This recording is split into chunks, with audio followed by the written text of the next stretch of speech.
여러분 오늘도 주의 은혜를 구하고 또 주의 은혜 가운데 새롭게 하시고 풍성케 하시는 주님의 능력을 깊이 경험하는 하루 되시기를 축원합니다.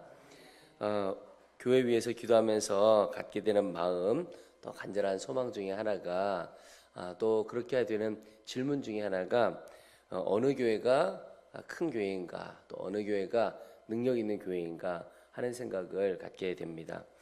여러분 어떤 교회가 큰 교회고 좋은 교회고 능력 있는 교회 같습니까?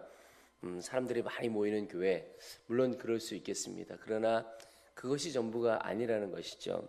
진짜 큰 교회, 능력 있는 교회는 어떤 교회냐? 제가 하나님 앞에 받은 응답은 어떤 사람도 사랑할 수 있는 교회, 그게 진짜 큰 교회고 능력 있는 교회고, 어떤 사람도 용납할 수 있는 교회, 그게 하나님 기뻐하신 진짜 교회다 하는 생각을 갖습니다. 그리고 누군가가 와도 그 사람이 아무리 거칠고 단단하여도 그 교회가 하나님의 사랑으로 그 사람을 녹여내고 그 사람을 변화시켜내고, 이런 교회가 진짜 능력 있고 큰 교회가 아닌가. 그 한 영혼을 위해서 그 교회가 얼마만큼의 대가 지불을 할 수 있느냐 하는 것이죠. 그런 교회가 진짜 좋은 교회다 하는 생각을 갖습니다. 여러분 우리 교회가 이제 이전을 위해서 기도할 텐데, 우리가 기도하는 계속 기도의 응답도 그것입니다.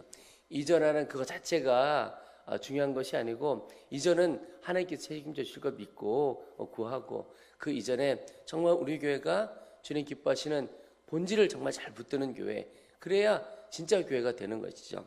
지금 시대에 들리는 소식들 중에 많은 아픔을 주는 소식들, 특별히 교회에 대한 소식들을 들을 때 본질에서 좀 벗어나 있는 것 때문에 우리가 많은 아픔을 함께 느낄 때가 많지요.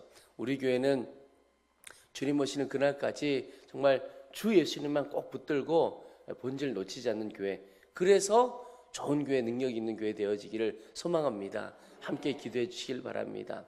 또 우리 공동체로서의 교회뿐만 아니라 우리 성도 한 사람 한 사람도 똑같다고 생각을 합니다. 여러분 어떤 성도가 정말 훌륭한 성도고 능력 있는 성도입니까? 세상적으로 성공한 성도, 어떤 높은 지위에 올라가 있는 성도, 그 사람이 주님께서 기뻐하시고 큰 성도입니까?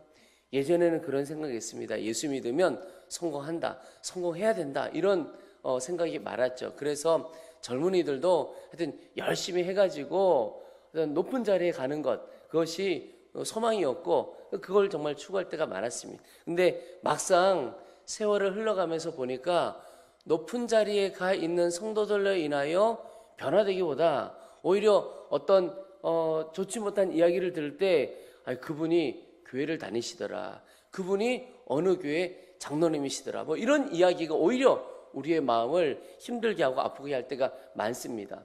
그 이유는 무엇이냐면 그저 높은 자리에 가는 그것으로 성공한 것이 아니고, 진짜 성공이 뭐냐, 성도에게 있어서 그 사람이 똑같이 다른 사람들을 용납하고 품어내고 녹여내고, 그 예수님의 사랑의 능력이 그 안에 있는 사람, 그 사람이 진짜 성공한 인생입니다. 우리 교회 안에 있는 모든 성도들이 다 그렇게 되기를 축복합니다. 나를 통하여 사람이 변화되고 그 사람이 주님께로 돌아오고 인생이 변화된다면 그 사람이 진짜 하나님 나라에서 칭찬받는 사람이 되는 것이죠. 여러분 오늘 이 이사야 53장 이 말씀은 너무나도 유명한 장입니다. 바로 예수님께서 이 땅에서 어떻게 살아가시고 예수님께서 어떤 사역을 감당하실 것에 대한 말씀을 이사야를 통하여 주신 말씀입니다. 그런데 오늘 7절부터 12절까지를 보면 예수님께서 이 땅에서 어떤 고통을 겪으셨는가, 어떤 삶을 사셨는가를 아주 집약해서 보여주는 구절들이 있습니다.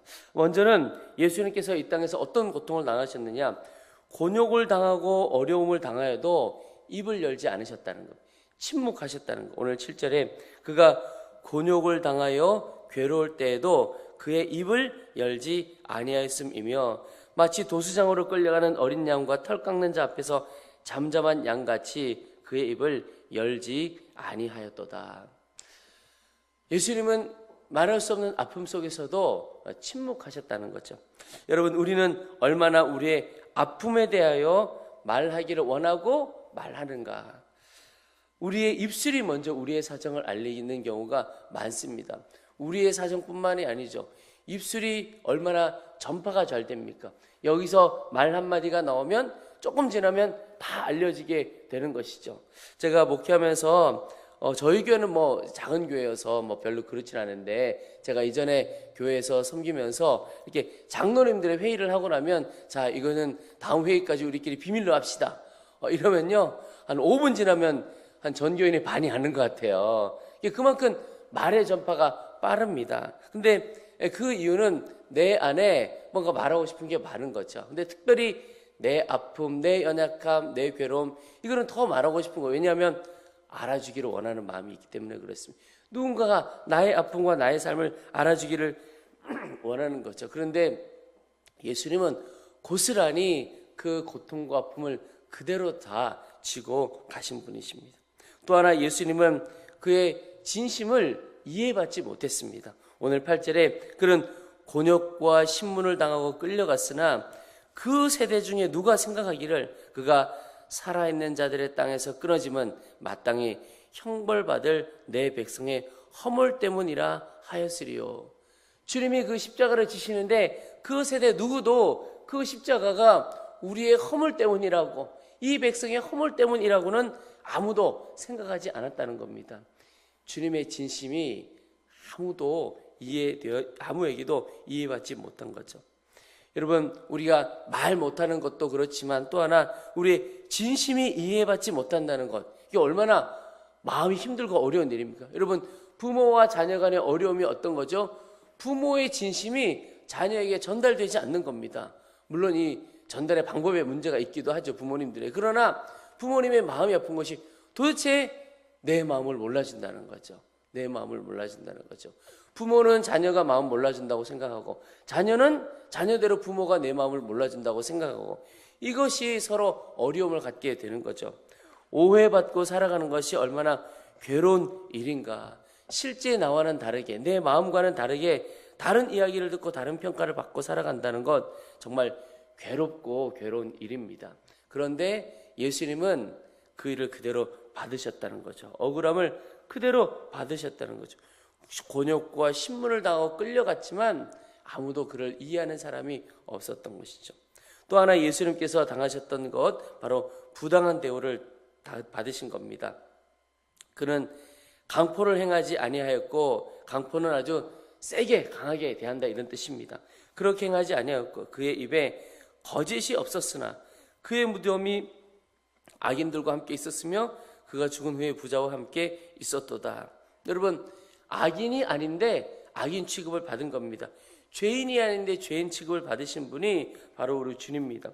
주님의 무덤이 악인들과 함께 있을 이유가 하나도 없는 겁니다. 만약에 주님께서 그 악인의 무덤에서 죽고 사실 부활하셨지만, 예를 들어 그렇지 않다 하더라도 주님의 무덤이면 아주 화려하게 그렇게 해야 하겠죠. 그런데 그렇게 하지 않고 오히려 주님께서 육신을 갖고 돌아가셨을 때 악인의 무덤들과 악인들과 함께 있었다는 것, 말이 안 되는 일입니다.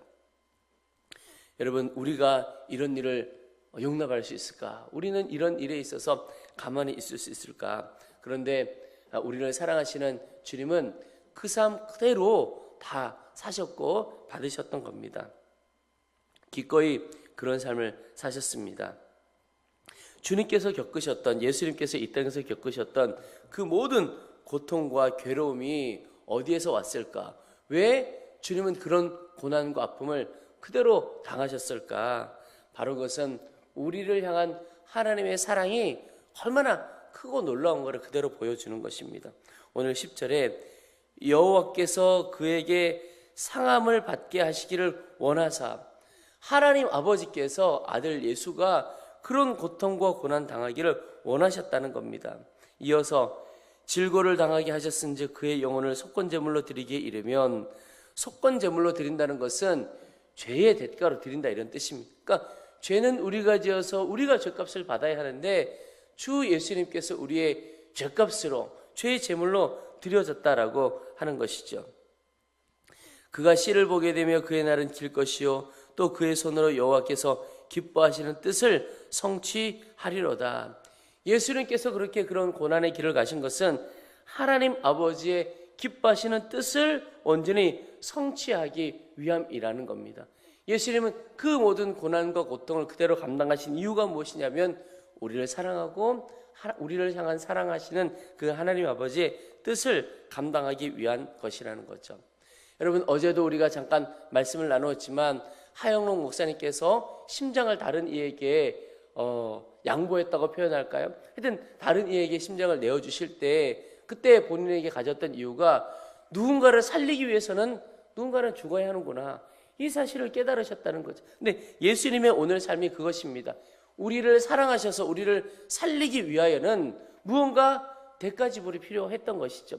그 대가 지불이 주님에게 있어서는 침묵하는 것이었고, 또 하나는 그의 진심이 이해받지 못하는 것 그대로 받으시는 것이었고, 그리고 부당한 대우를 받는 것, 이런 여러 어려움이 있었지만 그 모든 것을 사랑의 대가 지불로 주님은 다 지불하신 거죠. 우리를 사랑하는 것 때문에 그렇습니다.